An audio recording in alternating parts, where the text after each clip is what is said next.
This is what I said. What is ideal mental health? Mental health is not a mere absence of mental illnesses, is not good mental health. It means you are in a state of well-being where you feel good and function well in the world. This is how ideal mental health has been described.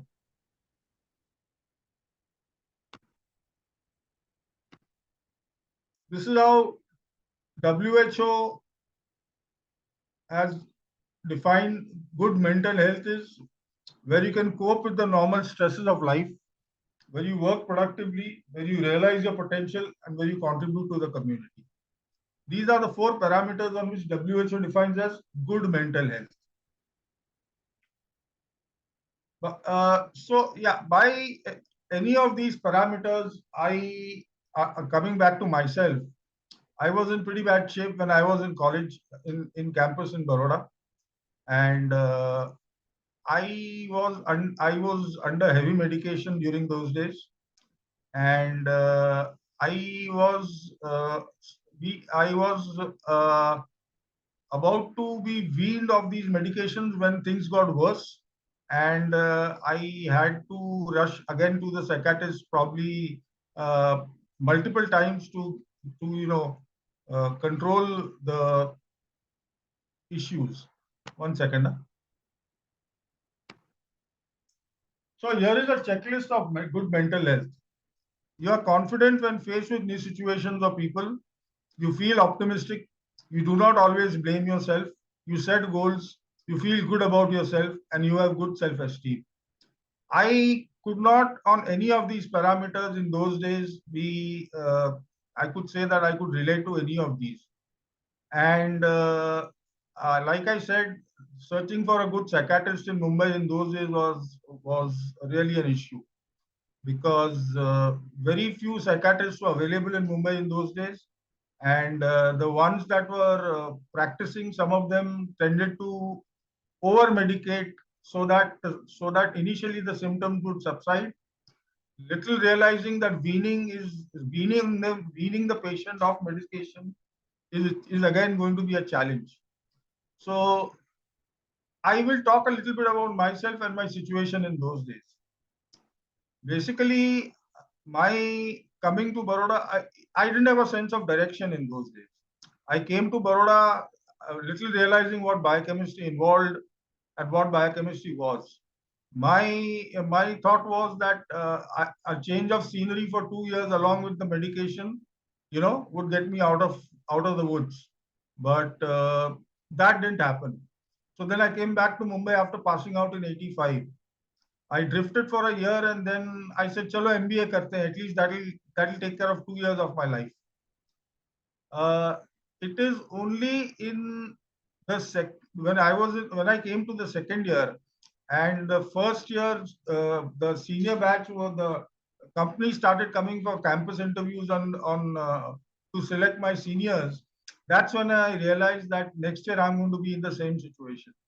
And that is when in '89 I realized that this is it. There is no more drifting, is not possible. You can't drift beyond this point. So it was in '88 that I decided that I need to do something about this. And see, the problem with psychiatry and psychiatrists is there are three kind of there are three kinds of patients. One who believe there's nothing wrong with them and they resist going to a psychiatrist. They refuse. They have a mental problem, and these are the type of patients who need to be administered medication through their food in a sly manner. The second category is people who in the initial treatment who feel better and they just stop taking medication, little realizing that it's a cyclical phenomenon, and they end up in a bad shape. And the third category is people like me who follow the instruction of the psychiatrist So through the windows ను దించుకునే sorry, someone said something. No worries, Amit. It's just a background noise. Just go ahead. I muted everyone. Yeah. So I was in the third category where I would take my medications. I remember there were about 12 tablets to be taken in a day, and I then sat down with my psychiatrist, and in 88, I told him that this is it, boss. Beyond this, we cannot go. Let's start the weaning. And whatever the situation, whatever happens, I'll manage. But let's start weaning off the medication. And from 88 to 89, I was weaned off the medication. It took a year to wean off, and in 89 I was totally drug free. I wasn't taking any medication now. So this is a short history about my.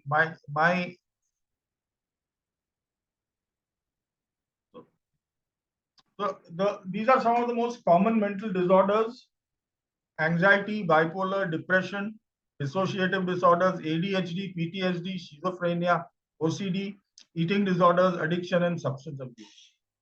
The whole entire psychiatry theoretically can be summarized in one Bible, one book. It's called the DSM-5. The fifth edition is in vogue right now. The Diagnostic and Statistical Manual of Mental Disorders. If you can memorize that book, you are half a psychiatrist. And obviously, the book doesn't talk about the treatment part of it. It merely talks about the diagnosis part of psychiatry, and the entire psychiatric science, if you want to call it, is encapsulated in one 350-page book called DSM-5. So, in that sense, I struggled from 89 to 90 after I was weaned off. But from 90 onwards, you could say that I joined the mainstream. The drifting had stopped. I had a sense of direction and I moved forward. So my entire psychiatric treatment lasted from 1981 to 1990. For 9 years, I was taking medication, uh, and this was really some really heavy drugs, as Ramu would know, alperidol and imipramine and amitriptyline and all. So that is about myself.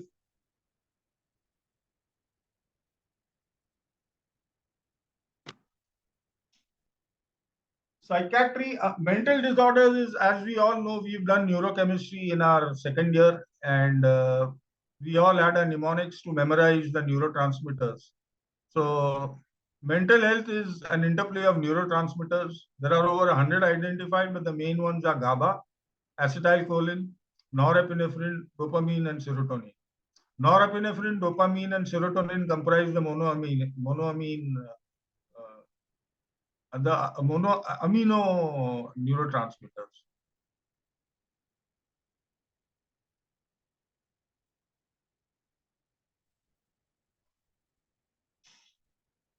So now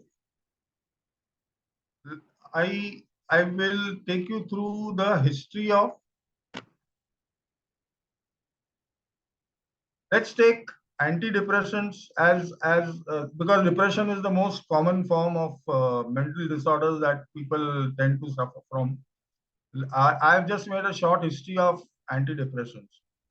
Monoamine inhibitors were first introduced in the 50s, and monoamine inhibitors such as isocarboxylate, selegiline. Then in the 70s and 80s, we had the tricyclics, imipramine and amitriptyline, and now we have the SSRIs, or the selective serotonin reuptake inhibitors, that Ramu would be familiar with. Now, SSRIs, the limitation of psychiatry is that you cannot tell when you start a treatment whether a drug will work or not, unlike an antibiotic or unlike an antipyretic or any other category of drugs. This is purely trial and error is the only way psychiatrists move forward. For example, when SSRIs were introduced and Prozac was touted as one of the revolutionary drugs that would take care of that depression entirely, today it is realized that one-third of the patients on SSRIs are not responding to treatment. And Prozac and fluoxetine was introduced with such fanfare and band baja, that as if it is some sort of a magic drug that is going to take care of depression. But again, it has its limitations. So psychiatry as a whole has its limitations, and some people don't. There is a small but not insignificant group of people who are against psychiatry in a very strong manner, and they believe that psychiatry as a practice should be stopped. But well, psychiatry as a profession is thriving not only in the Western world but even in India today, and there is no more a stigma attached to taking treatment like it was 40 years ago. But yeah, it has its own limitations. You never know whether a drug diagnosis can be done. Prognosis is something that is left to chance in psychiatry. So that is one part to it.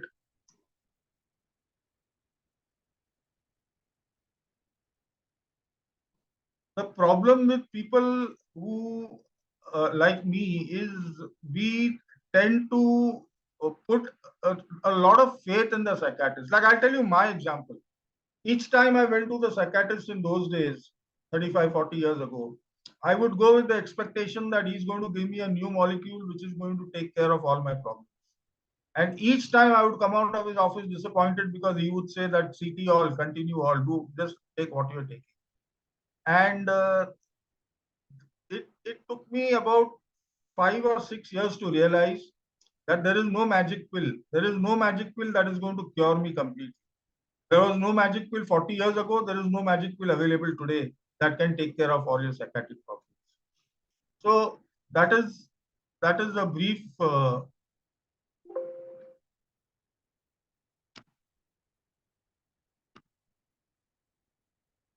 My apart from once I stopped when once I was weaned off the medication, my sort of attempt to normalize life and get productive. I have these 5 or 6 points I want to highlight on. One, connect with people.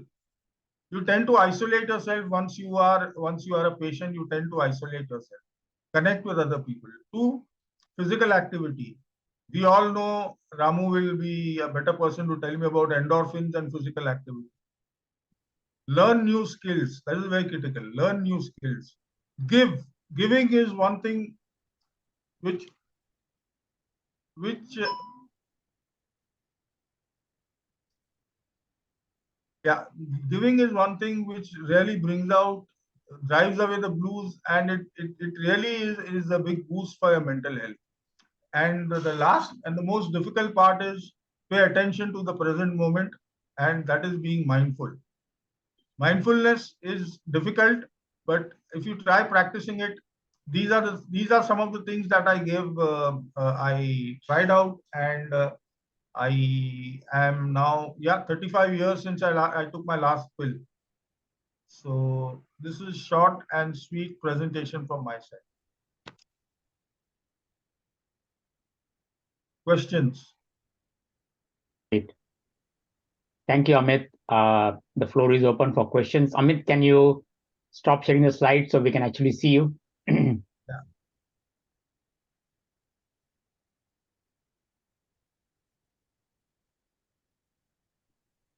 Yes, Pam, go ahead with the question. Hey, Amit. That was a nice talk. I know I missed the first couple slides. Thanks, Ramu, for the reminder. You know, this is the time where I don't do my chores and I forget, but that's a good reminder, and thank you a lot. So, and I didn't know, Amit, frankly speaking, that there was you're going through this, or it's okay. But the question what I have, it's more for Ramu, I think. So we all kind of are identified at some point of time, or whoever is having this, going through this. Is it like something related to your childhood issues? Are you born with this, or is it like your life in school, or home, or whatever, what is something influencing that some people are more vulnerable for the situations, or are you born with this? Because nowadays we are finding more and more with the kids, like ADHD, ADHD, and anxiety, and all these issues. So just kind of curious, and I know what Amit said was about how he's trying to do more socializing, giving, and all that. Yeah. Any insight, Ramu or Amit? Yeah. Or Maybe Amit can talk first, and then I can give a little of what I know. Amit, can you put down your slides? And then you can tell us about Padmavati's question, and then after that, if there's anything to add, I'll go ahead and add. Could you repeat the question, Padmavati? So basically, we want to know why is this something that happens during childhood? Why is it that some of us are more prone to having it at a very early age? Is it because of the climate? Is it because of the environment? What exactly are the triggers? I think that it's basically you are genetically predisposed to a condition like this, which is then triggered by an incident or series of incidents in your life that takes you. Oh, okay. And that is one thing I'm really thankful to God. If there is a God, I really thank Him that it happened at the time it happened to me. Because had it happened in my middle years or in my middle life, a lot of other lives would have been affected by it. So I am really thankful that it happened at a time when I was almost alone and my family was just me and my father. So yeah, it can happen anytime. People think that ADHD is only amongst children, but there are a lot of adults who suffer from ADHD also. Yeah, I kind of see more in high schoolers here, probably even younger kids. But is it because of the peer pressure, whatever, like social support? The world is changing so much, and expectations are high. Pressure from everywhere, from school, from parents, from your friends. So is anxiety? I feel like anxiety is having in the kids is one of those causes, like and how do we, I guess only the family can support the kids in such situations, apart before going through the medication. And as you said, it could be you're predisposed to genetically compared to others, but yeah. So if you consider both neurodegenerative and neurobehavioral conditions, even though people like to talk, I mean, it's easy for the practitioner, for the neuro clinician to say that it's genetic.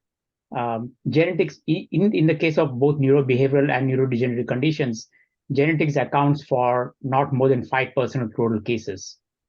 I'm talking about in general, about both neurobehavioral and neurodegenerative, not more than 5%. And those that fall into that category of 1 to 5% are the ones who have it from the very beginning of their of the time that they are born with. The prognosis for such cases is very poor. But in the case of Amit, I don't think it is genetic, because the fact that he was able to overcome it. See, because if it is genetic mutations, then the chances of overcoming it is very poor. Okay, the fact that he was able to overcome it and he has completely weaned off those medications and is completely free of it just goes to show that it could be the rest 80 to 90% is all sporadic. It could come from so many factors. It could be parental, it could be environmental, it could be social, it could be peer. I mean, there are so many reasons that people give. And so any of these could affect.